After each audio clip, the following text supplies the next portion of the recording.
Hello friends, welcome to Rajesh Data Engineering. In this video, I am going to cover how to create Delta table in Databricks development. As part of Delta Lake training tutorial, we are going to cover most of the topics in the upcoming videos. This is going to be one of the very basic but still essential tutorial, that is creating Delta Lake table in Databricks development. In order to create Delta table, there are many approaches, but in this tutorial, I am going to cover three commonly used approaches. The very first approach would be creating Delta table using Pyspark programming. Through Pyspark programming, we are going to define Delta table in a structured manner, which means we are going to define the Delta table name. Then after that, we are going to give all the columns along with data type. And also we can mention the location of that Delta table. And in the second approach, we are going to follow SQL standard. I think this is quite similar to most of the database concepts. In database concepts, we used to create table using keyword create table. Then we used to give table name and followed by number of columns along with corresponding data type. In the same approach, we can use in Delta Lake table creation also. So here also we can use keyword create table. Then we need to give the Delta Lake table name. Then we can give list of columns along with its data type. Optionally, we can give the location also. And the third approach, we are going to create Delta table based on existing data frame. This is the most commonly used approach in most of the projects. So for this approach, we are going to use Pyspark programming, but still we are not going to define the table structure. Instead of that, we are going to write the data frame in Delta format, which will create Delta table with same structure as data frame. Let's get started with the demo. I have logged into my Databricks environment and cluster is up and running. So in the first method, we are going to use Pyspark programming. So in order to create Delta table using Pyspark programming, first we need to import the library delta.tables. Then the keyword starts with delta table.create Spark. This is the standard keyword. We have to follow the same. Following that, we have to give the table name. So the keyword is .table name. Within that, we can give any table name. Here I am giving employee underscore demo. And we can add the number of columns using add column. Within that, we have to supply two parameters. One is column name and column data type. So we can add any number of columns. Here I have added 5 columns. And optionally, we can give property and location also. Property means we can give any comment. For example, you want to give some description about the table. What is the purpose of this table? Coming to location, on which location this table should be created. That we can specify using location parameter. In case if we don't give, then the table will be created in the Hive meta store. In case we are giving any path, then the table would be sitting on top of that storage. That storage system could be DBFS or HDFS or any external storage system such as S3 bucket, ADLS, it could be anything. And at the end, we need to give .execute. So this is the complete syntax to create a Delta table using Pyspark programming. Let me execute this step. Execution is successful. Now it has created a Delta table in the name of employee underscore demo. Let me see. We have created a table with structure, but we haven't inserted any data, which means table got created without any data. Let me query the table. Here we can see no table got created. That is the reason it is not throwing any error. But at the same time, it is not returning any data because we haven't inserted any data into the table. So this is the standard approach. But I am going to give different variation in this method 1. Variation means if you look at the first approach, the first variant, you can see we are using the keyword create. But let's say if the table is already present in the database, okay, the employee underscore demo, this is already present, then what shall we do? It will throw error. It won't create.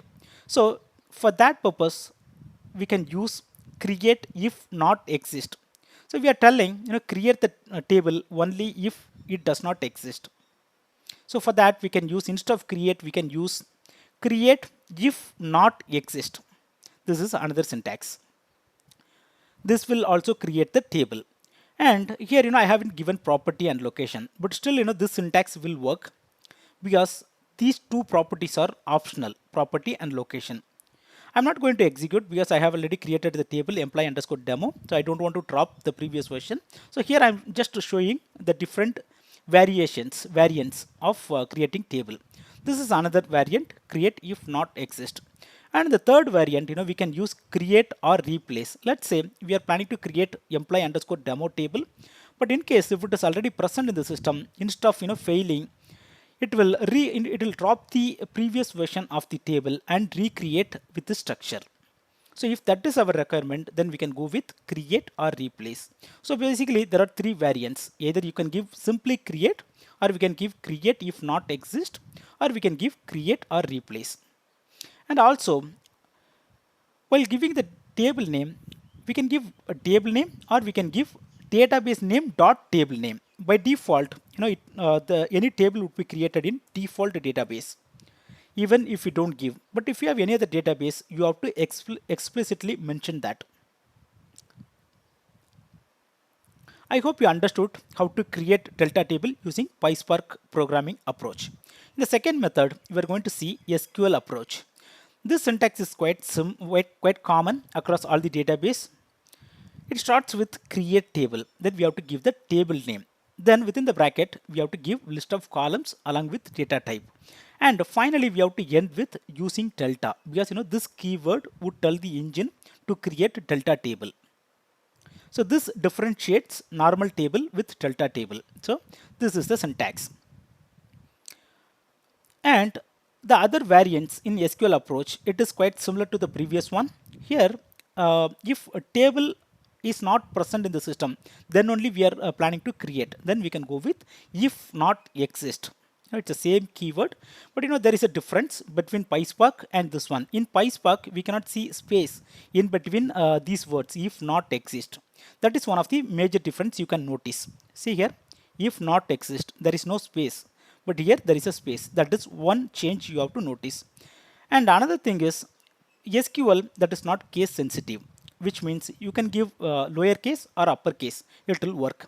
But coming to Pyspark style, this is case sensitive, so you cannot mix lowercase and uppercase. So basically Pyspark syntax, it follows camel case. Camel case means the first letter of the word will start with uppercase and remaining rest of the characters would be in lowercase. For example, if not exist, there are three words in the syntax. So for each word, the first letter would be in capital and remaining letters would be in lowercase. So we have to follow the same standard, otherwise it will throw error. But coming to SQL style, it's not case sensitive. So we can mix lower or uppercase, it won't throw any error. These are the differences we have to notice. And the third variant in SQL approach is create or replace. This syntax, in case this table is already present in the system, it will drop the previous version and recreate using this syntax. And after giving using delta, optionally you can give location also. We can specify certain location either from DBFS or our S3 bucket ADLS, it could be anything. So this table will be created on top of that external storage. I hope you understood this method also, method 2, how to create delta table using SQL approach. And the third approach, we can create delta table using data frame, existing data frame.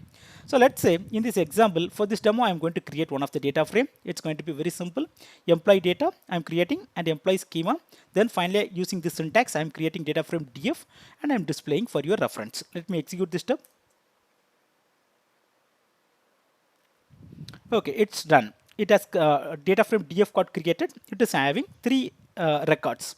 Now I want to create delta table on top of this data frame. For that, I can simply use df data frame dot write. Then within the format, we have to give delta. This is important because this tells the engine this is going to be delta table. And we have to use the keyword save as table. Then we have to give the table name. If you want to specify the database name, we can specify that also. By default, the default database name would be default. So even though we are giving or not giving, still it will create under default database. But if you want to create the table in another database, you have to mention that. So this is the simple syntax. So here we are creating a delta table, but at the same time we are not defining the structure. So this table will be created based on the same structure of data frame, which means this is the structure of the data frame. So this delta table will be created with 5 columns with corresponding data type of this df data frame. So let me execute this one.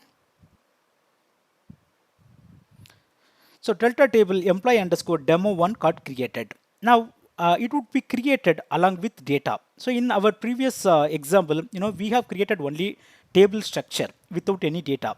So when we queried that delta table, it was not returning any records. But here we have created the delta table based on the data frame. The data frame contains some data. So these data would be inserted into delta table also. So when I'm querying on top of this delta table, it will return same output that we have seen for the data frame.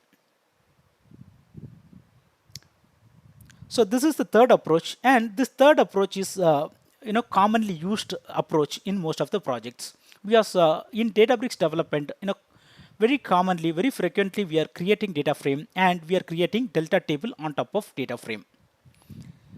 These are the 3 different approaches to create a delta table in Databricks development. I hope you understood. I hope you enjoyed this video. If you like this tutorial, please like and comment this video. Please subscribe this channel and don't forget to click on the bell button. Thank you.